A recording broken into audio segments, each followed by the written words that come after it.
La France redoute elle aussi des débordements en marge de la rencontre France-Israël qui doit se tenir jeudi au Stade de France. Les autorités israéliennes ont appelé les supporters à éviter de se rendre au match. On sait déjà que 4000 policiers et gendarmes seront mobilisés pour l'occasion. On va en parler avec vous, Jean-Christophe Gallien. Bonsoir, vous êtes politologue et conseiller en communication. On sait la France capable d'assurer la sécurité de grands événements sportifs. Elle l'a montré avec les Jeux Olympiques notamment. Mais là, c'est vraiment un sujet explosif qui s'invite dans la compétition, le dossier israélo-palestinien. On peut redouter le pire pour jeudi soir?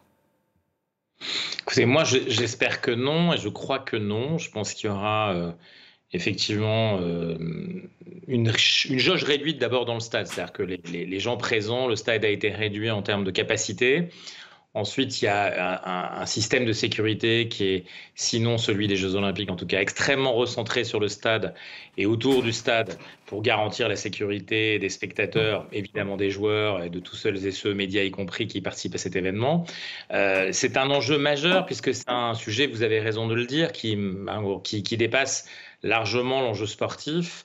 On est dans quelque chose qui est très géopolitique parce que on a effectivement ce qui se passe en Palestine et au Proche-Orient, on a ce qui se passe en France et en Europe au gré des difficultés et des agressions que subissent une partie de la communauté juive à l'intérieur du continent et en France en particulier. Et puis on a quelque chose qui s'est passé entre Emmanuel Macron et Benjamin Netanyahou qui tire sur quelque chose de plus personnel, je dirais presque, entre deux leaderships qui s'affrontent pas, mais qui sont dans une forme d'impasse géopolitique aujourd'hui. Et donc, ça représente beaucoup d'enjeux au-delà du symbole, au-delà de la sécurité. C'est un cocktail qui est assez impressionnant. Emmanuel Macron, justement, il sera lui aussi en première ligne puisqu'on apprend ce soir qu'il assistera à la rencontre au Stade de France. Il faut le voir comme un geste fort de la part du président français. Oui, je crois que pour le coup, dans deux directions, on le redisait, on va le redire plutôt, c'est évidemment, on lui avait reproché beaucoup, je crois que c'était à tort de ne pas avoir participé à la manifestation contre l'antisémitisme à Paris lorsqu'elle a eu lieu. Puis ensuite, là pour le coup, c'est plutôt quelque chose qu'il faut considérer avec aspect positif dans l'engagement qu'il a par rapport à la cause israélienne ou en tout cas dans l'équilibre géopolitique du Proche-Orient, montrer que le président de la République est présent, que sur ce match qui a encore une fois haute portée symbolique, au-delà encore une fois du football, montrer qu'un match est possible, montrer qu'on peut y venir, que le président de la République ne se dérobe pas. Et à mon avis, il fait bien parce que sinon, là pour le coup, il y aurait eu deux aspects de critique, effectivement le flux national et le flux international, pour pas dire européen.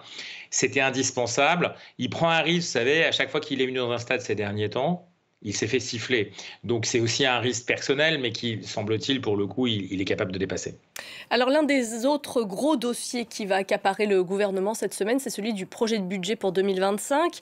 Un vote solennel est prévu ce mardi à l'Assemblée nationale sur un texte qui n'a plus grand-chose à voir avec celui initialement proposé par le gouvernement. Il a été totalement détricoté par la gauche, avec plus de 400 amendements et la mise en place de nouveaux impôts.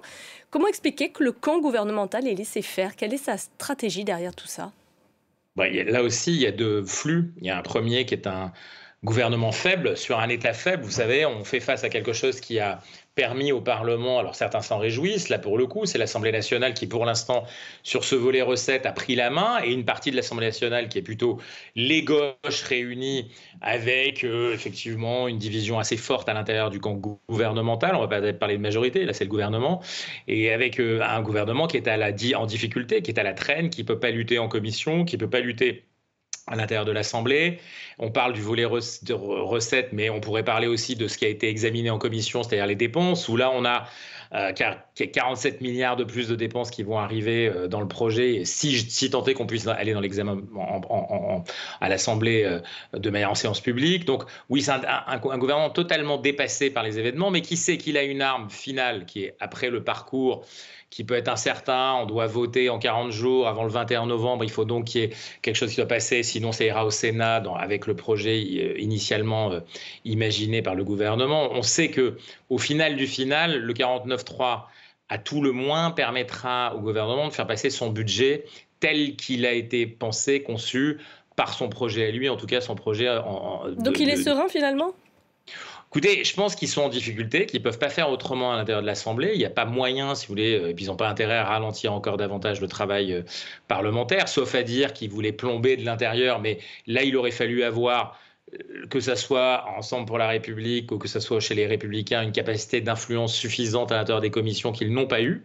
Donc il n'y a pas eu d'entente, il n'y a pas eu de moyens. Si vous voulez, c'est quand même quelque chose qu'on découvre, c'est effectivement le travail parlementaire, mais qui pour le coup fait face à un État faible et un gouvernement faible. Donc c'est très facile, y compris pour la France insoumise, de revendiquer une victoire sur ce première partie de ce parcours budgétaire, c'est-à-dire un projet effectivement qui n'a plus rien à voir. 472 amendements qui transforment complètement le volet recettes. On n'en est que là. Et si on découvre, et si on a en séance publique la possibilité de découvrir ce que les commissions ont proposé à l'Assemblée en termes de dépenses, vous allez voir que là, pour le coup, ça va changer. Donc ça pose un premier niveau de question. C'est oui, d'accord, on a un régime parlementaire avec une Assemblée forte, mais le 49.3 permet malgré tout à un gouvernement faible, minoritaire, d'imposer ses vues. Et donc ça veut dire qu'ensuite, on aura une ligne politique qui va être difficile à tenir après, une fois qu'on commence à mettre en œuvre ce budget. Parce que pour le coup, il aura été voté, mais il peut être attaqué dans différentes versions de ses dépenses ou de ses recettes ensuite. Donc voilà, c'est une période compliquée. Le gouvernement sait qu'il a cette cartouche énorme.